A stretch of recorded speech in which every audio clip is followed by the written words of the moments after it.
La ilaha illallah Muhammadur Rasulullah.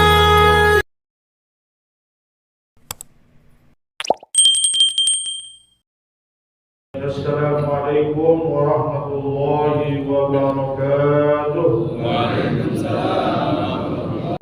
Hadirin kita dalam bahasan Al-Maqalatul Khamisatu Asyrata Anin Nabi Sallallahu Alaihi Wasallam qala, dari Nabi Muhammad Sallallahu Alaihi Wasallam, alamatus syaqawati arba'atun, tanda-tanda celaka atau su'ul khotimah. Ini ada 4 perkara. Minal umur, yang pertama isyanu dzunubil madiyah min ghairi nadamin 'alaiha, wa hiya ayhal annaha inda Allah ta'ala mahfuzah. Yang pertama, enggak ingat dengan dosa-dosa yang dia telah lakukan. Jadi kita terus terang, seluruh umat manusia ini banyak dosanya, yang sengaja maupun tidak sengaja. Baik dosa penglihatan kita, mulut kita, tangan kita, bahkan pikiran dan hati kita. Jadi pikiran ini kadang-kadang ada keinginan untuk melakukan kelalaian atau perbuatan dosa. Nah, ini orang yang celaka nggak ingat dosanya, bahwa kita ini banyak dosa. Sehingga kalau kita mengakui kita banyak dosa, kita akan berusaha untuk menghapus atau menghilangkan, atau kita minta maaf atau ampunan dari Allah Subhanahu wa ta'ala. Wa hiya inda Allah ta'ala mahfuzah. Nah, ini dosa di sisi Allah itu enggak hilang atau enggak bisa dihapus atau ada terus gitu ya. Kecuali nanti yang sudah dihapus ulang lagi. Tapi ada catatannya. Cuma karena rahmat Allah dan kita minta ampun kepada Allah, maka itu dosa-dosa dihapus oleh Allah Subhanahu wa ta'ala. Ay madhubatun ba'da bi'adadiha wa zamaniha wa mahalliha, atau terikat itu dosa, waktunya, tempatnya, semua ada catatannya. Kita sekarang teknologi itu ada CCTV gitu ya. CCTV itu bisa merekam, mungkin ada yang 10 hari, 20 hari, ada yang paling canggih berbulan-bulan, itu ada catatannya. Nah, itulah perumpamaan dosa yang kita lakukan di sisi Allah Subhanahu wa ta'ala. Wa zikrul hasanatil madiyah bil qalbi wa la yadri bilat ayhal hasanat amruddat. Nah, yang kedua, menyebut-nyebut kebaikan-kebaikan kita. Jadi kalau bisa kita menyebut kebaikan atau melakukan kebaikan, lupain, seakan-akan kita tidak pernah melakukan kebaikan. Jangan kebaikan yang kita lakukan disebut-sebut terus. Sebut ini kalau kagak ada gua kagak jadi nih. Waktu itu disebut-sebut. Ini tanah gua ada gitu ya. Dan seterusnya. Jadi sebisa mungkin kita lupakan, karena kebaikan itu juga semua itu daya dan kekuatan dari Allah Subhanahu wa ta'ala. Kita sekarang berada di tempat yang mulia ini, itu la haula wa la quwwata illa billah. Tiada daya, tiada kekuatan kecuali dari Allah, bukan dari kita. Kalau kita merasa diri kita kuat, timbulnya riya dan sombong. Apa saja daripada kebaikan itu hakikatnya Allah yang memiliki kekuatan, dan Allah yang izinkan, dan Allah yang inginkan itu hambanya melakukan kebaikan. Jadi hakikatnya kembali kepada Allah Subhanahu wa ta'ala. Kita sholat itu gak ada apa-apanya kalau Allah gak inginkan. Kalau kita sedekah, itu Allah yang gerakkan. Di dalam Al-Quran dikatakan huwallazi khalaqakum wa ma taf'alun, dan Dia Allah yang menciptakan kita dan apa yang kita lakukan. Jadi kita kayak robot ya. Jadi robot itu gimana yang megangnya. Nah kita yang megang ini Allah Subhanahu wa Ta'ala. Ada sekarang robot bisa bikin kopi tuh.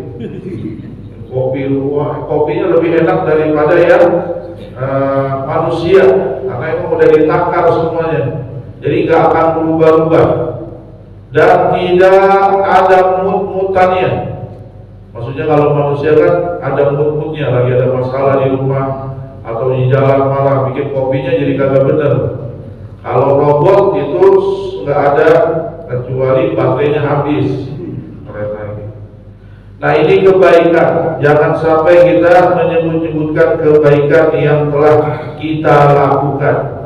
Wala yadri aqbilan amal hasanatu amrudat. Kita nggak tahu tuh amal ibadah kita diterima apa enggak. Bisa jadi tertolak, bisa jadi diterima. Karena ada dua kemungkinan. Ini amal ibadah ditolak atau diterima. Sehingga kita dalam hati kita itu ada sifat roja dan khauf terhadap Allah Subhanahu wa Ta'ala. Wa nazara ila man fawqahu fid dunya ay bi an qamahan nazar laha wa lam yarda bil qismah wa nazara ila man dunahu fid din. Dan yang keempat, ketiga, melihat ke atas daripada urusan dunia. Jadi kelihatannya orang yang diberikan lebih aja, HP-nya lebih bagus, dia lihatnya dia yang lebih bagus, padahal dia udah punya. Atau motornya ada lagi yang lebih baru lagi. Itu motor setiap bulan keluar yang baru. Setiap bulan, setiap 2 bulan, 3 bulan sekali keluar lagi. Itu kalau kita mau ikutin apa yang ada di dunia ini, kita nggak akan bersyukur kepada Allah Subhanahu wa Ta'ala. Makanya kalau urusan dunia kita lihatnya yang bawah, jangan lihat yang atas. Karena kalau kita selalu lihat yang atas, kita nggak akan bersyukur terhadap yang telah diberikan oleh Allah Subhanahu wa Ta'ala. Kita hari ini makan tempe sama tahu nih, alhamdulillah. Besok-besok mudah-mudahan makan daging ayam. Amin. Besoknya lagi telur. Kayaknya telur terus setiap hari. Telur, daging dan seterusnya. Walhasil hari ini kita syukuri dengan alhamdulillah masih bisa makan. Nah banyak saudara-saudara kita tuh, kita lihat sekarang itu susah mencari makan luar biasa. Minum susah. Nah kita nggak pakai jalan, datang minuman dulu.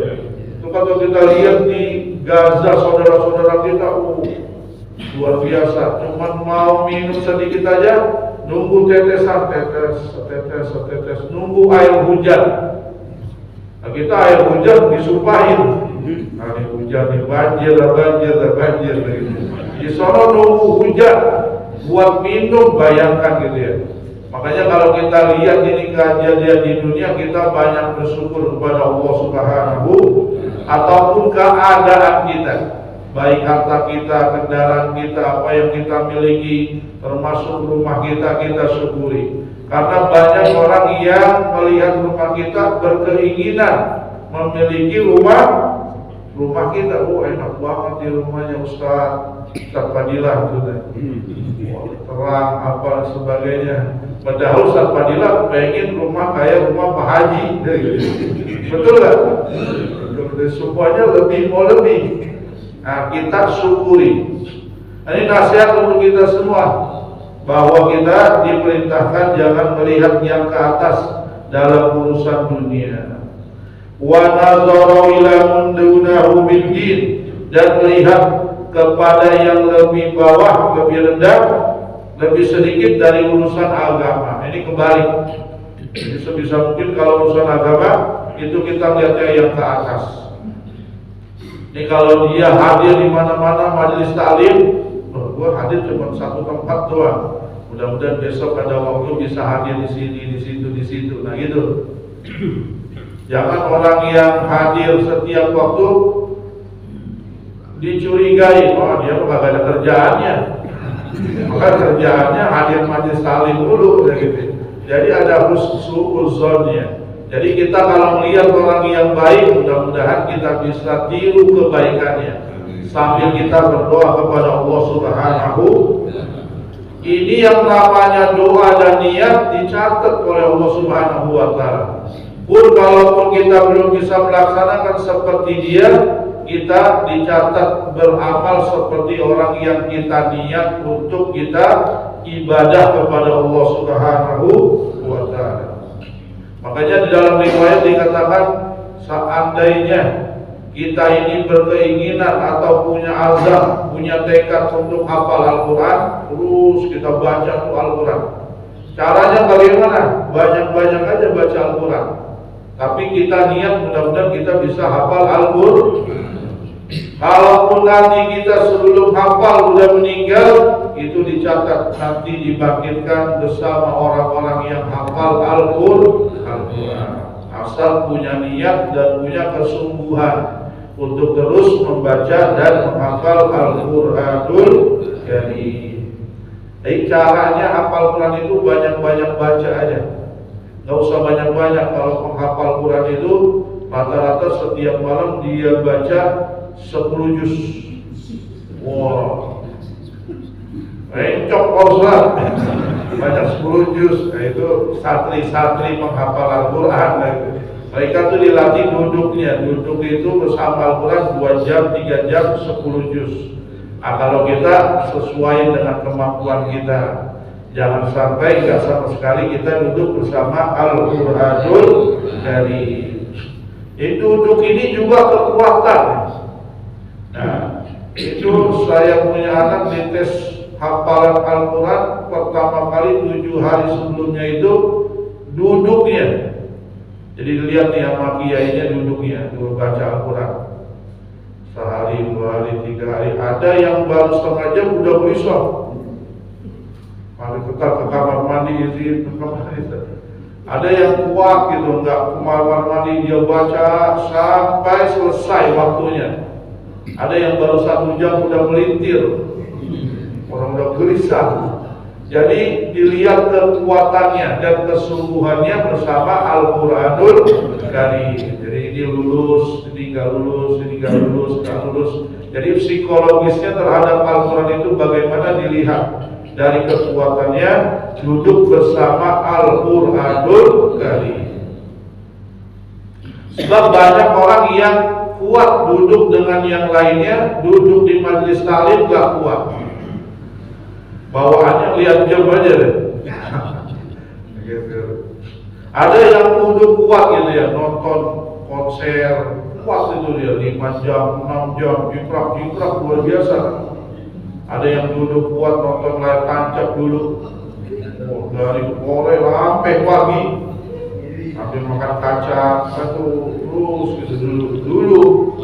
Ada yang kuat duduk lihat ini itu dan sebagainya. Duduk hafal Quran, Shadaqallahul Azim. Itu kalimat Shadaqallah yang paling dia suka, karena selesai.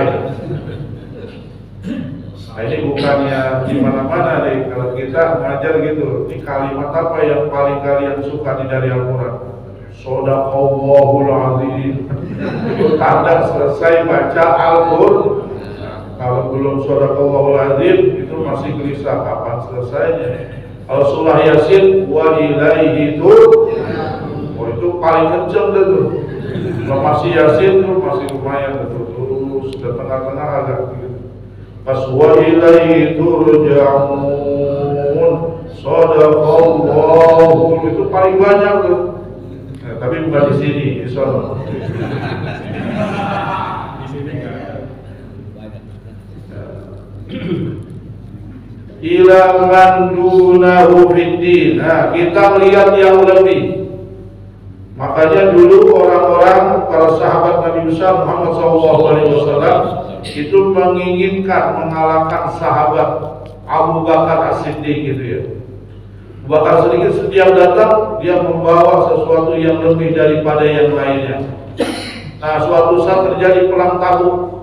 Lalu Nabi memerintahkan umat Islam untuk menyumbang sesuai dengan kemampuannya. Datanglah dengan ada 1 sok gandum, ada 1 sok daripada kamar kurma, ada yang bawa satu karung kismis, atau kismis ya, kismis, ada yang bawa uang dan sebagainya. Umar bin Khattab bawa sebagian hartanya. Kali ini marahin Abu Bakar nih. Ternyata Abu Bakar As-Siddiq membawa semua hartanya untuk diserahkan jihad kepada Nabi kita Muhammad Sallallahu Alaihi Wasallam. Akhirnya nggak bisa dan ngalahin sahabat Abu Bakar As-Siddiq radhiyallahu anhu wa arda. Ay amalu sholih wa lam yashkurillahi ala ni'ami amali nafsihi. Yaqulullahu ta'ala aradtuhu wa lam yuridni fataraktuhu wa alamatus sa'adah. Lalu Allah Subhanahu wa ta'ala berfirman, aradtuhu biman'i iyyahu anid dunya wa i'anati iyyahu ala ta'ah. Aku tolong hambaku itu dengan menahan bagiannya tentang dunia. Jadi ditahan bagiannya di dunia. Sebab kalau misalnya dia diberikan lebih dunia, Allah tahu. Ini orang kalau diberi kekayaan dikit udah nggak nginjak-nginjak mesin anur. Makanya ditahan sedikit, udah sedang-sedang aja. Udah kaya banget, nggak miskin banget. Sebab kalau kaya banget, mainnya ke sono. Bergelodok, sono-sono. Nah ini ditahan oleh Allah Subhanahu wa ta'ala. Wa i'anati iyyahu ala ta'ah. Dan aku berikan pemberian yang lebih, dia bisa taat kepada Allah Subhanahu wa ta'ala. Makanya kalau kita diberikan harta itu biasa-biasa aja, tapi kita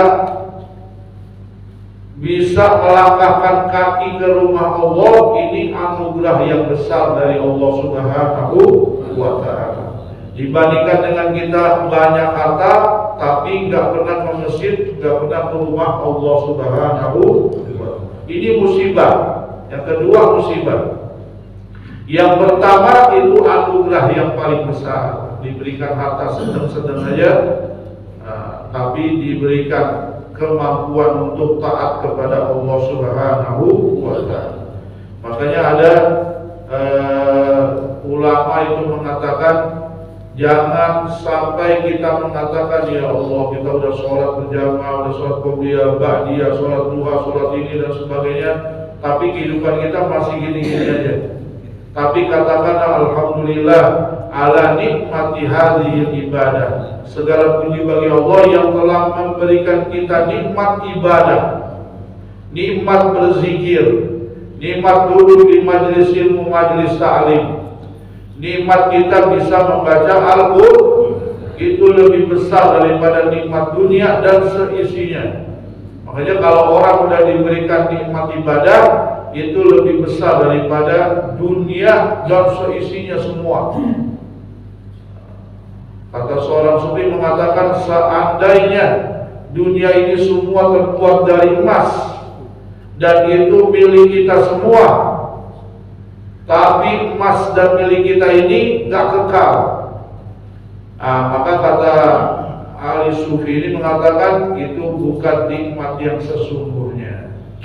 Begitu ya, seandainya ini emas semua nih, setiap kita serok emas punya kita, tapi nggak kekal, akan hancur, akan kita tinggalkan. Maka itu semuanya tidak ada harganya di sisi Allah Subhanahu wa ta'ala. Yang kekal apa? Amal kita. Amal kita ini yang kekal. Nah itu nanti yang akan disukai, dicintai oleh Allah Subhanahu wa ta'ala. Makanya di sisi Allah Subhanahu wa ta'ala itu bukan harta yang kita miliki yang berharga atau yang dilihat, tapi yang kita infakkan di jalan Allah Subhanahu wa ta'ala, itulah nanti akan menolong kita semua. Kalau yang di luar kan nanti akan jadi rebutan, rebutan ahli waris dan lain sebagainya. Wa alamatus sa'adati arba'atun, dan alamat kebaikan atau husnul khotimah atau akhir yang baik pada seorang hamba, arba'atun minal umur, ada 4 perkara. Zikru dzunubil madiyah, ingat dosa kita terus, Ya Allah, dosa kita banyak banget. Dosa kita ini dan sebagainya. Bin nadam wal istighfar, dengan menyesal dan banyak baca istighfar. Kayak tidak tadi istighfar, astagfirullahaladzim, astagfirullahaladzim, astagfirullahaladzim. Sebelum subuh kita istighfar juga. Astagfirullahaladzim, subhanallah, alhamdulillah, subhanallah bihamdi, subhanallahil azim, astagfirullah. Beruntung orang-orang yang bangun subuh, sebelum subuh dia udah minta ampun kepada Allah Subhanahu wa taala. Wa nisyanul hasanat, kita lupakan kebaikan-kebaikan yang pernah kita lakukan. Jadi lupakan. Jangan sampai kita ingat-ingat terus. Karena lan taqa minhu li'anna la takhlu minal ilal. Karena kita enggak tahu tuh amal kebaikan kita ada cacatnya apa enggak. Maka kita lupain aja. Jangan sampai kita ingat-ingat terus sehingga menjadi cacat tuh amal ibadah kita. Wa nazara ila man fawqahu minad din, dan kita melihat ke atas bagi orang yang diberikan lebih dari urusan agama. Nah, dia bisa baca Al-Quran, kita harus lebih bisa baca Al-Quran juga. Dia bisa duduk di majelis ilmu, mudah-mudahan kita juga bisa duduk di majelis ilmu, majelis ta'lim. Wa nazara ila man duna minad dunya, dan melihat ke bawah apabila dalam urusan dunia. Wa yashkurullah ta'ala ala ni'amihi ta'ala alaihi, maka dia banyak bersyukur atas nikmat yang diberikan oleh Allah kepada dirinya. Kita nih gak punya sepeda, gak punya motor, gak punya mobil. Sepeda aja gak punya, apalagi motor, apalagi mobil. Kita lihat ada orang yang jalan satu kaki. Ya Allah, kita masih alhamdulillah jalan dengan satu kaki. Atau nggak punya apa-apa, punya kaki doang kita buat jualan ke sono kemari. Kalau misalnya mau kemana-mana naik Jack Linko, habis ya hebat. Enak kan tuh Jack Linko, murah. Udah kita tidur nyampe tahu. Ada orang yang mau jalan, orang kasih stroke, tahu stroke. Itu jalan satu langkah aja dia berharap luar biasa. Dan ketika dikasih langkah pertama kedua, gilanya kayak dapetin istri baru. Itu ada guru kita, itu stroke, nggak tahu Ustaz katanya. Kita nih kalau jalan sehari selangkah dua langkah setelah dia kena stroke, itu gilangnya lebih daripada nikah dulu. Bayangkan gitu ya. Gimana tuh nikmatnya melangkah. Nah kita melangkah biasa aja betul. Ya so langkah ke sono kemari nggak bersyukur. Makanya ini diingatkan kita lihat urusan dunia. Ada yang lebih rendah daripada kita. Dari harta ya, dari kita miliki dan dari penglihatan. Ada orang yang mau lihat tapi udah rabun, gitu ya. Ada yang mau lihat tapi nggak dikasih penglihatan oleh Allah Subhanahu wa ta'ala. Maka kita gunakan penglihatan kita untuk ibadah kepada Allah Subhanahu wa ta'ala. Ani Nabi sallallahu alaihi wasallam, arba'atun fil jannati khairun minal jannah. Dapat perkara di surga yang lebih baik daripada surga. Jadi surga ini nikmat, tapi ada yang lebih nikmat lagi di dalam surganya Allah. Mudah-mudahan kita semua sampai ke surganya Allah Subhanahu wa ta'ala. Amin ya rabbal alamin. Al-khuludu fil jannah khairun minal jannah. Kekal di dalam surga itu lebih baik daripada surga itu sendiri. Kekal. Jadi kenikmatannya abadi, enggak putus-putus. Sampai enggak ada batasnya. Aiqolatul iqamati fil jannah an amali ariha min wujudi nafsil jannah, yaitu wujud daripada nikmat yang ada di surga dan kekekalannya itu lebih nikmat daripada surga itu sendiri. Kekal. Makanya dalam Al-Quran itu dikatakan innalladzina amanu wa amilus solihati ulaika hum khairul bariyah. Jazaa'u min rabbihim jannatu adnin tajri min tahtihal anhar ulaika hum khairul Bariya jazauhum min rabbihim jannatin tajri min tahtiha al-anhar khalidina fiha abada. Ada abadanya. Kalau yang neraka tadi sebelumnya itu enggak ada abada. Kalau orang yang masuk surga abada.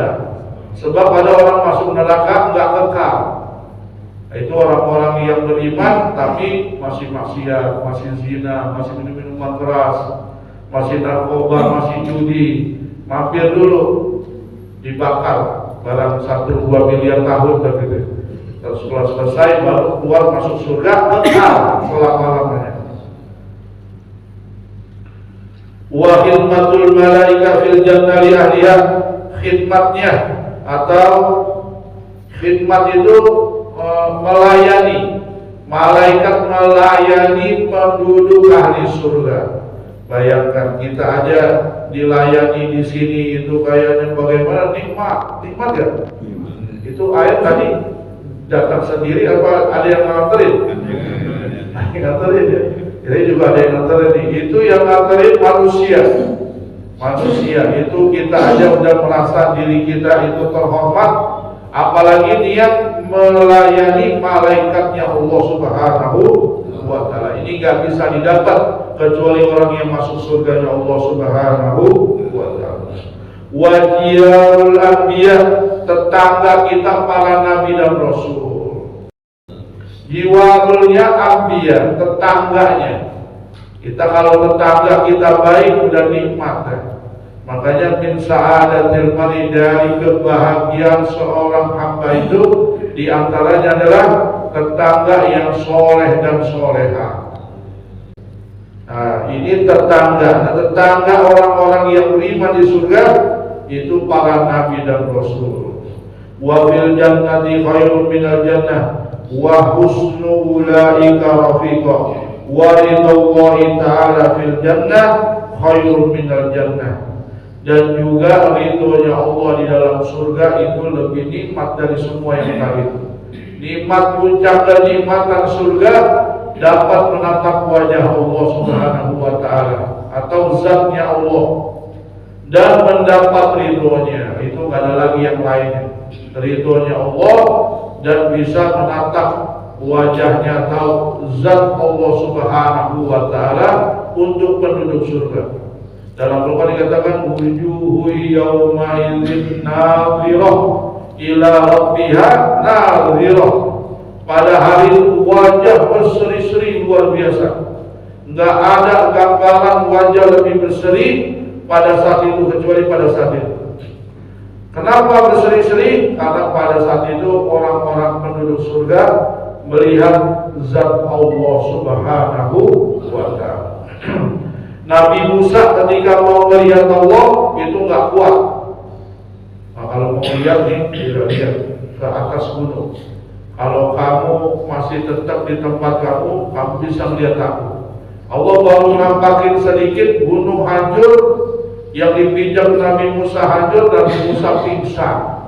Karena nggak kuat saking besarnya kekuasaan zatnya Allah Subhanahu wa Ta'ala. Mudah-mudahan kita dan keluarga kita semua sampai ke dalam surga Allah Subhanahu wa Ta'ala, bersahabat dengan para nabi dan rasul, dan juga dilayani dengan para malaikat-malaikat Allah Subhanahu wa Ta'ala.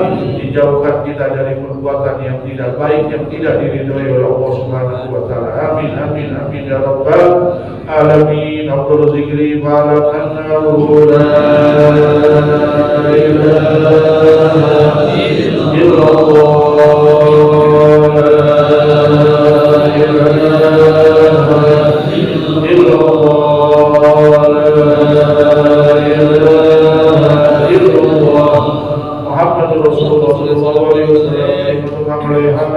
وعليها الموت وعليها توسل إن شاء الله تعالى من الآخرين.